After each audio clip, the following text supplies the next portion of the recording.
Hi, everyone. My name is Scott Morris. I'm the Director of Business Development for Gaming for GTS Distribution, and we're here with another one of our retailer to publisher webinars. Today, I'm very happy to be joined by Byron Jajorian, who is one of the sales representatives for Van Ryder Games. We're going to be talking about a lot of very cool things and a lot of upcoming products that they have going on right now. More than anything, you may be asking yourself, who took that beautiful picture behind Byron? Byron is actually a nature photographer as well, so he's got some interesting background and some really beautiful shots there, which is really cool. But we're going to go through a lot of different things today, talk about some upcoming releases. This is going to be recorded and put onto YouTube, so if you have questions, please do feel free to leave them in the chat below. We'll be happy to answer them as things go by. Of course, like this video, share it, subscribe it, shoot it with a potato gun to the moon, whatever the new social media things are that need to get it out there. But if you'd like to see more content like this, obviously definitely like and subscribe, and we appreciate that. Byron, really appreciate you taking the time to join us and talk to our retailers about this. I know you have a presentation ready, but nobody came here to see my beautiful face. They came to hear about your beautiful product. So I will kick it over to you, sir, and let you get started. Well, Scott, thanks so much for having me and for the fun introduction. I am with Van Ryder Games. We have a lot of products. I'm going to kind of cover some of the main ones right away, and we have a few new things that'll be coming out shortly. I guess at this point I'll share my screen and kind of go a little bit into the history. The main two products we're going to talk about today are Detective City of Angels and the graphic novel Adventures. Just so you know and see it all written out, my name is Byron Jajorian down there at the bottom. And if you have any questions at all or need anything, you can contact me at byron@vanrydergames.com. The Van Ryder Games, and many of you probably know AJ Porfirio. He was the guy who came up with Hostage Negotiator, which is probably one of the most popular solo games out there. It won Solo Game of the Year 2015. He founded the company in 2011, and I think Hostage Negotiator probably has been the thing that got it on the map and made the company really, really take off. It is an evergreen title for sure. They have two major expansions for it. Crime Wave, which is an awesome box that you can put everything you get for the game into, and another one that just released called Career, which basically turns it into a semi-legacy game in which you follow the career of a hostage negotiator as he deals with his personal life, as well as various hostage situations that take their toll on him emotionally and all, and some politics within the police force and that sort of thing as he goes through his life. It's a really cool idea. There's also a lot of smaller packs they're the size of like a major, magic card pack, and they'll have different abductors and that you can plug in and change the game up with a different hostage situation.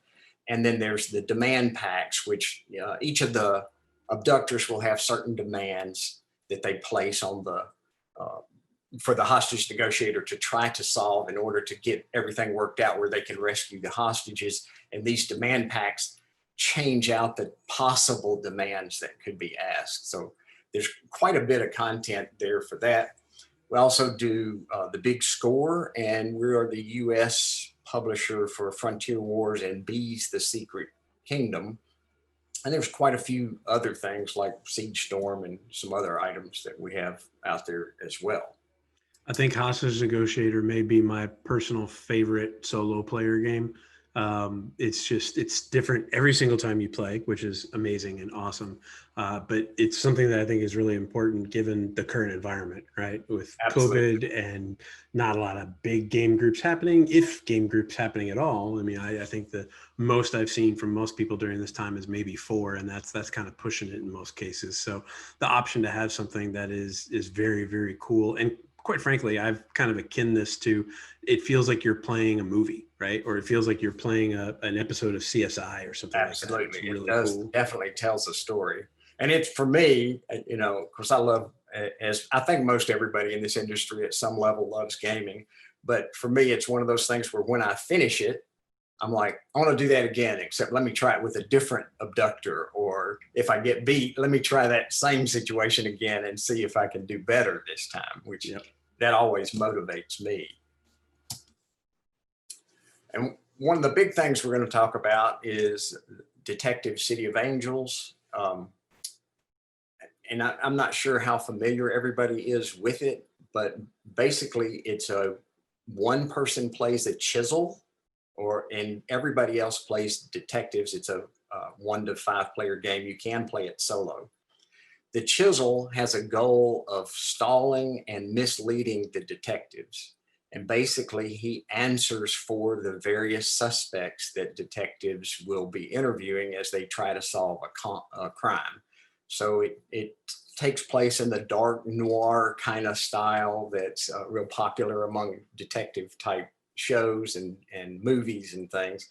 And it's a situation that develops where there's a crime and each detective can randomly go about the board with whatever he thinks are important clues.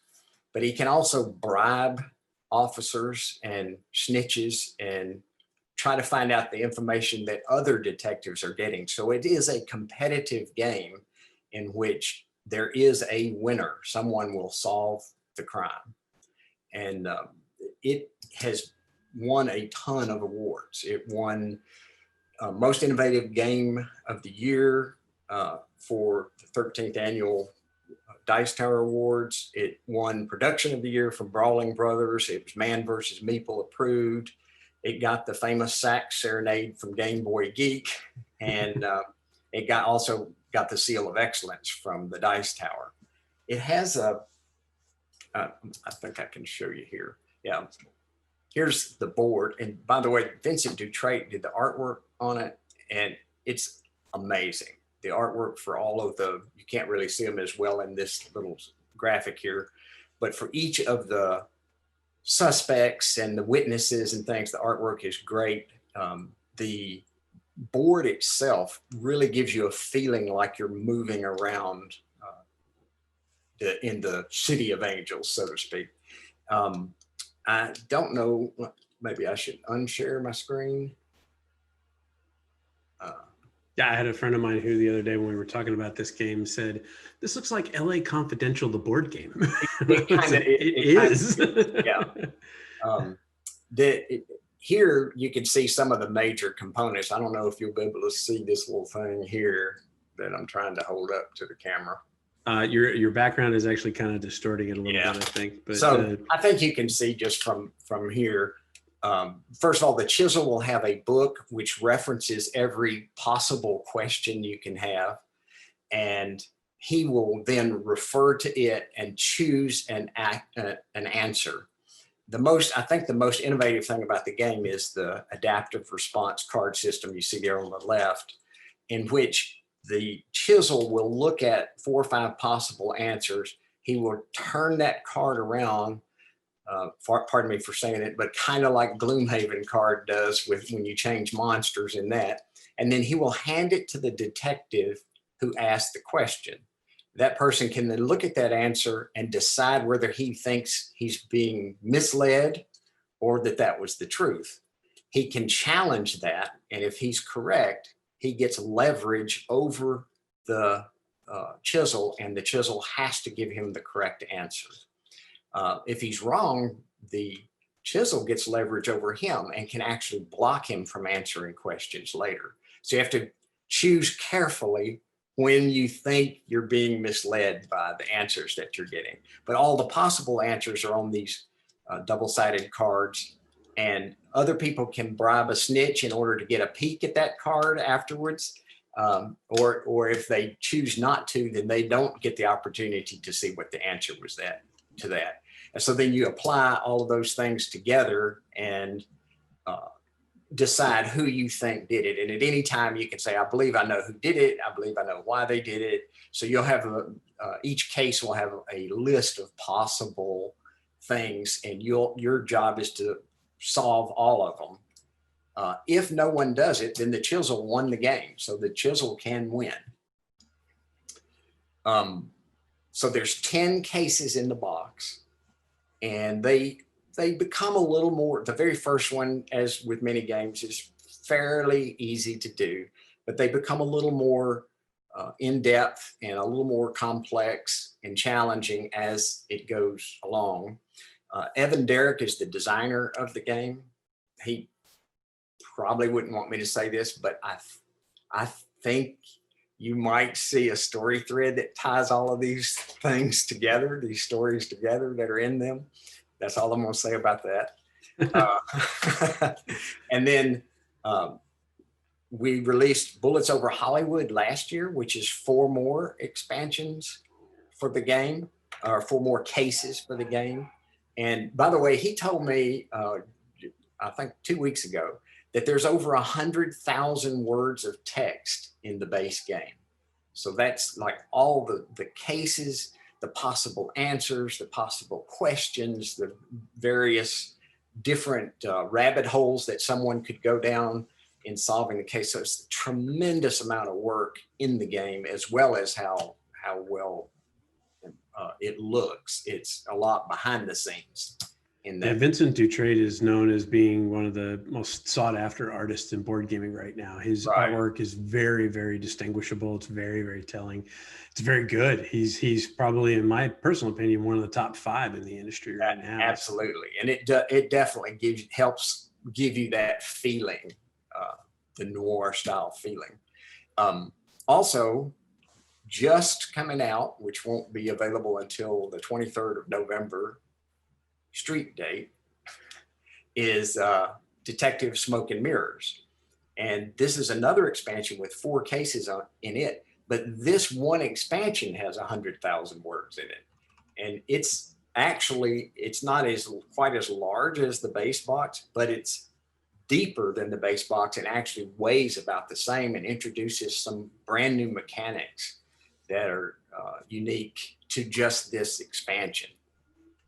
So we're really excited about all of this. And my wife, she loves detective shows and she loves this game. Okay. I'm not as much into detective shows, but I do like the game a lot.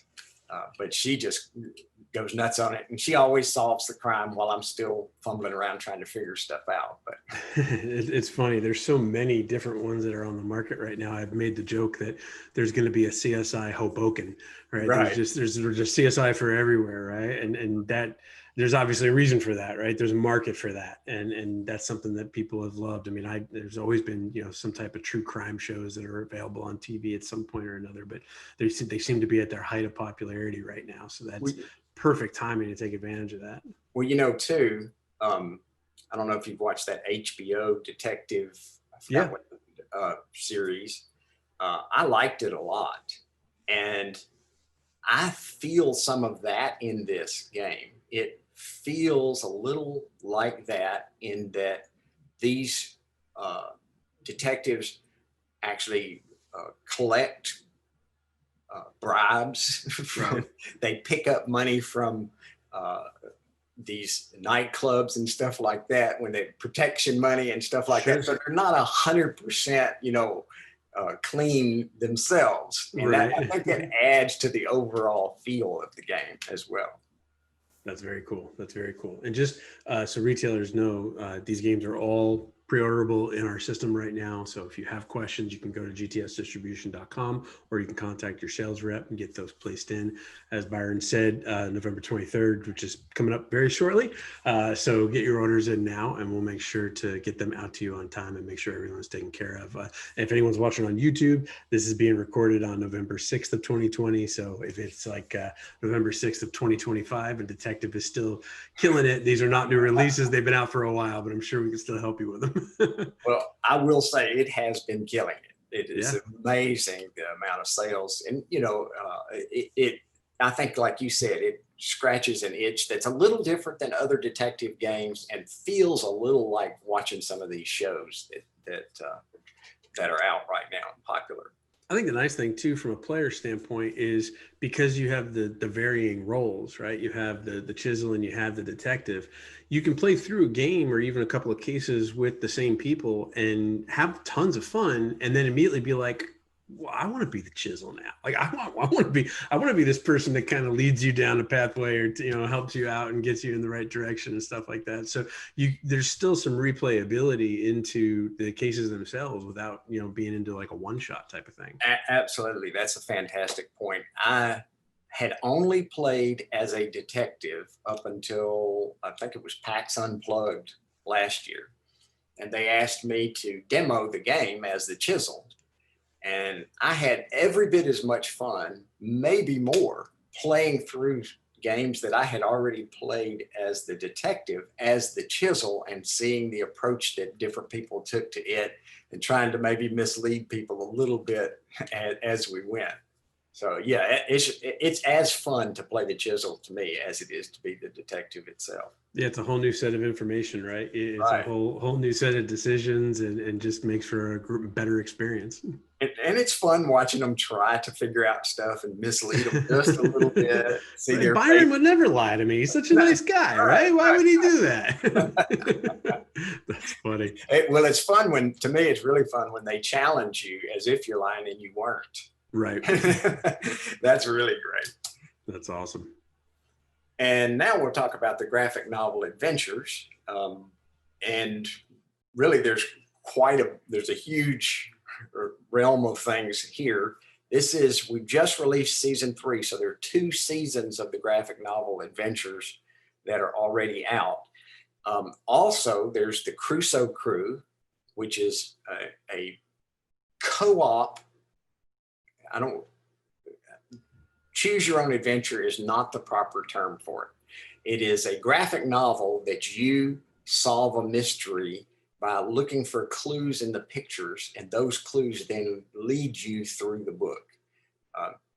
Scott, you may even have a better way of describing it than I do. Yeah, it's a really unique product, right? Because it's and even just the Crusoe Crew on its own, because each player in that game has their own book. The normal standard kind of graphic novel adventure, if there is kind of a standard to that, because you're really the only people that have this type of product, is you're as a player, reading the book and solving the puzzles and having a choose your own adventure, but solving mysteries and solving problems. It's kind of a mix of several of the things that surround this choose your own adventure genre kind of mixed together. And then Crusoe Crew, of course, is one where instead of being a single book for a single reader or single player, it's a book for each player, and each person is part of a group playing it on their own, which is interesting because then there's things that you have to point out in your book and things you can't see in my book and things like that, which is really cool. Yeah, it adds the ultimate kind of planning into something like this, as each person brings in their bits of information and together they make a decision on how to move forward on solving the mystery.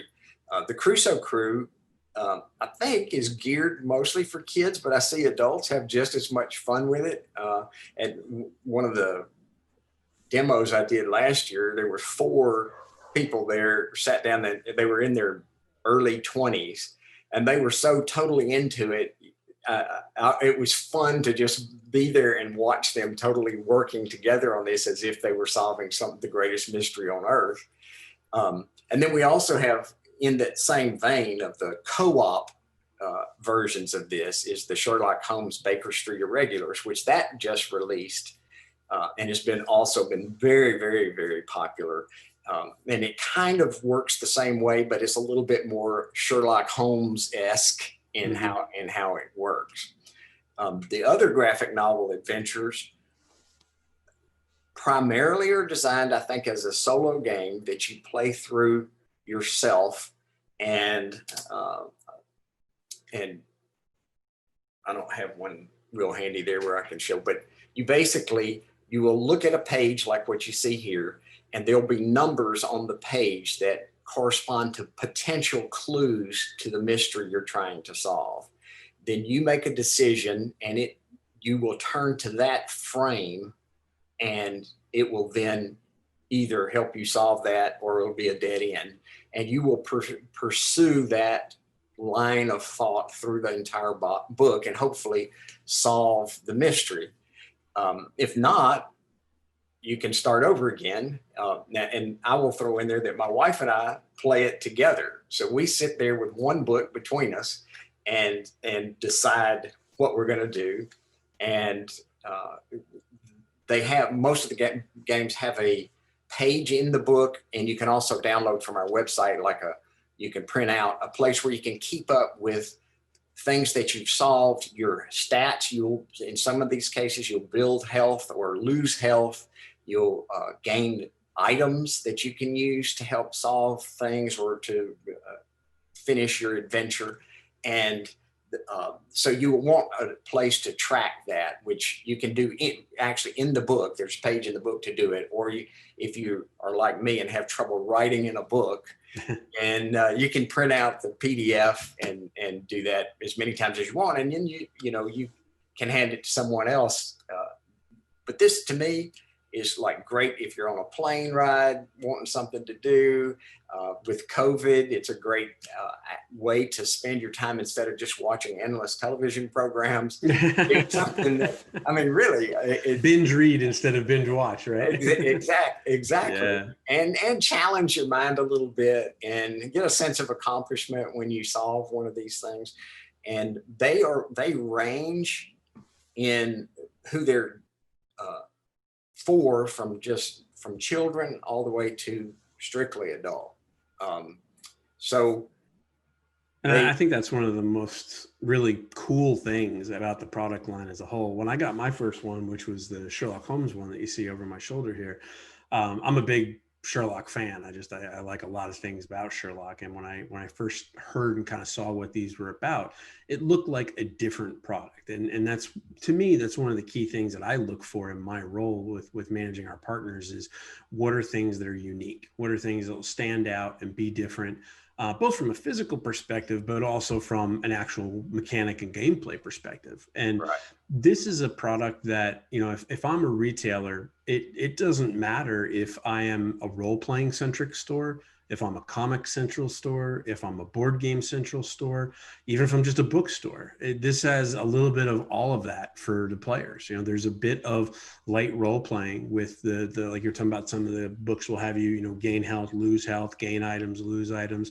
There's a slight touch of that role-playing piece to it. There's a touch of the choose your own adventure. And there's, like you said, a dead end situation. You have to kind of retrace your steps and make different decisions.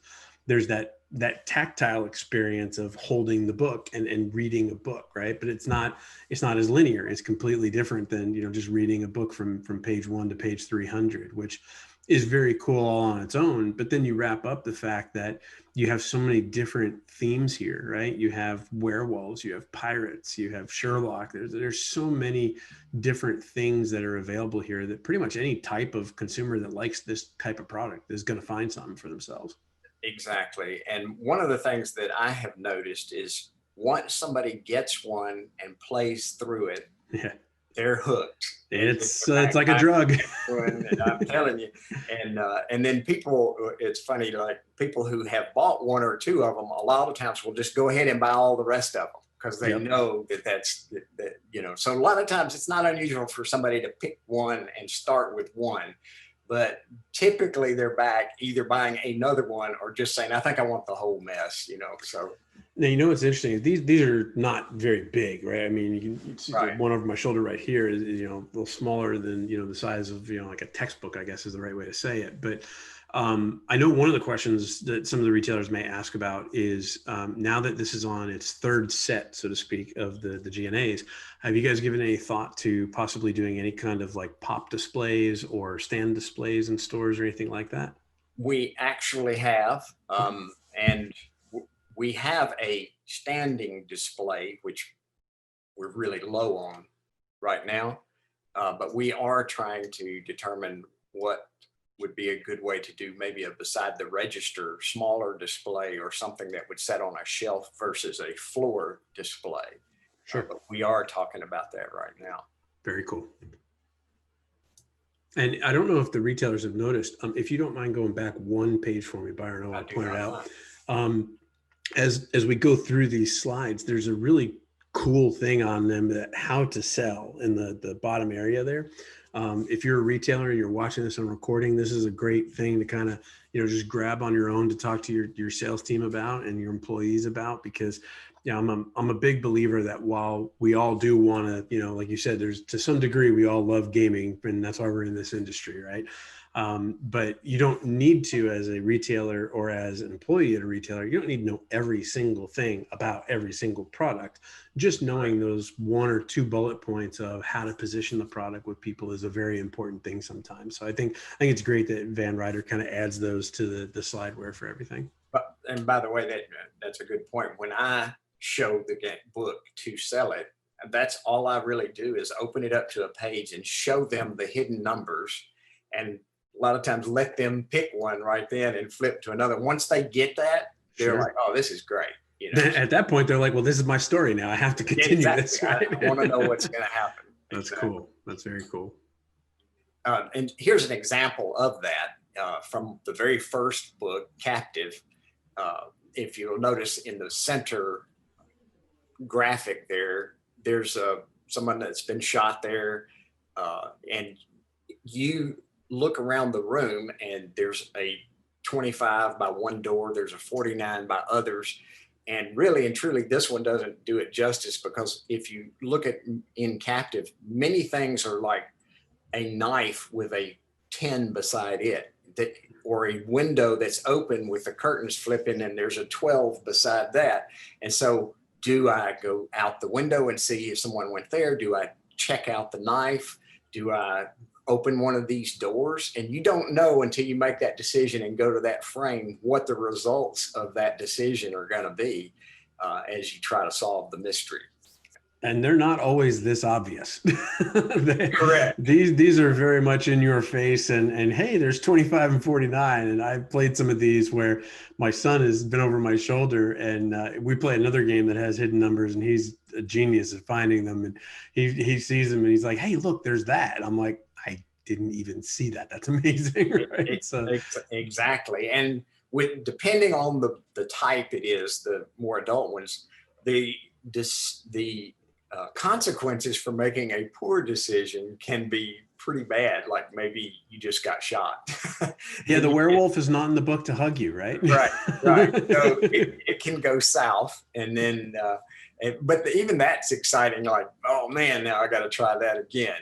So I think it's amazing the amount of entertainment there is in that book. So season 3 is out, and some of them, I think right here, it will show. Yeah. There you go. We have 2 already out in season 1 and 2 that are pirates. And this Pirates, the Cursed Isle, actually kind of continues on an ongoing story that begins in the first one. You don't have to do them in order, but if you do, it is more, you kind of get a story that runs through the whole thing. And if you see the little A up there, shows it's available for all audiences. The next one says M for mature. It's Hold Up. The best way I could describe that is it's Grand Theft Auto. The book. The book. GTAB. Right. And your theme park is also for all audiences, but you're designing you're a theme park tycoon, and you're building the theme park of your dreams. Sherlock Holmes is teens, and you can't really see it, but Lily Van Helsing is also for teens, as you help the monster hunter Lily Van Helsing keep the clients of Silent Night Security safe. So each of these kind of, well, the theme park and the Lily Van Helsing are kind of different stories, but the others kind of continue on with stories that you'll find from the earlier books. And oh, by the way, I took a picture of. That's a great looking picture too. That's beautiful. But the reason I put that in there is because of it. That to me is the mood of it, the very noir kind of game. Yeah, so very much so. Do you have any other questions? So I know right now, just as a reminder, everything is available in our system right now. So if you have any, needs for orders or anything like that, you can do that right from the get-go. As you mentioned, this is the third series of the graphic novel adventures. That's something, we always get a question a lot from retailers of, well, do you have any plans for expanding, and do you have any future plans? I think you guys are pretty standardized with these right now, that there's Right. going to be different seasons of these coming out as things go along. And you've kind of showed, I think, over the first three seasons or series of them, that you take a little bit of something from a previous one and bring it into the current one, while also bringing in new stuff into the current one as well, which is really cool. Keeps that fresh, keeps that vibrant. And like you said, if you're a collector and you end up, buying one and then wanting more, it's very easy to get into. Right. I think that, to me, that's probably the most interesting thing about that line, is that whether you are a hardcore completionist, which I still believe a lot of board gamers are as a consumer, there is that aspect of, I have all 18 of them. I have all season 1, season 2, and everything. But if you are someone who may, like me, just have a, predisposition to Sherlock Holmes, there's still multiple things you can get into. And if you want to just dabble around, there's things you can get into as well. So there's a lot of options with that.